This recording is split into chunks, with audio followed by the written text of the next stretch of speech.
Hey guys, it's Brett from B&B Dynamic Machining again. Promise you guys, next one will be a technical video, so we're going to go over the lathe a little bit. So there's several different types of bushings. You have your standard bushing, which you see a lot of the times. We actually got these with the machine. I'm really not a fan of these unless I'm holding an insert drill. I'm more of a fan of the split sleeve.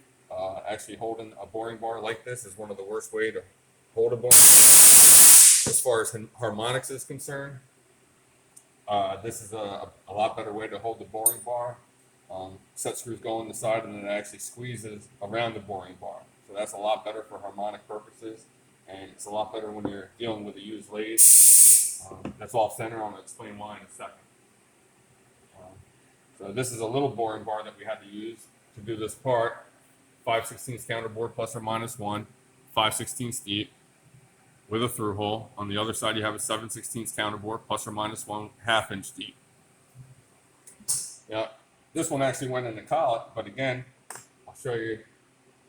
If we would have just put this in on the flat, chances are it would have been a little off center, and we would have started hitting the back of the insert, and we wouldn't have been cutting anything, and we would have been chipping out inserts. Putting it in a collet or a split sleeve, I'm going to be a little dramatic here, allows us to cheat the boring bar back.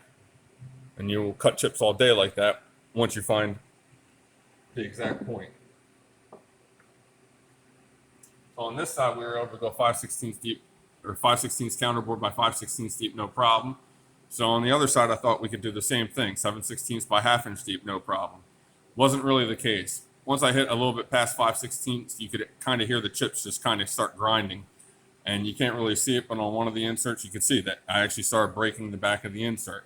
So all I did is if I could go 5/16 deep over here, I went 5/16 deep over here, came out, came back in, took out the remaining 3/16 in another routine, finished the 1/2 inch depth. Everything seemed to work out just fine.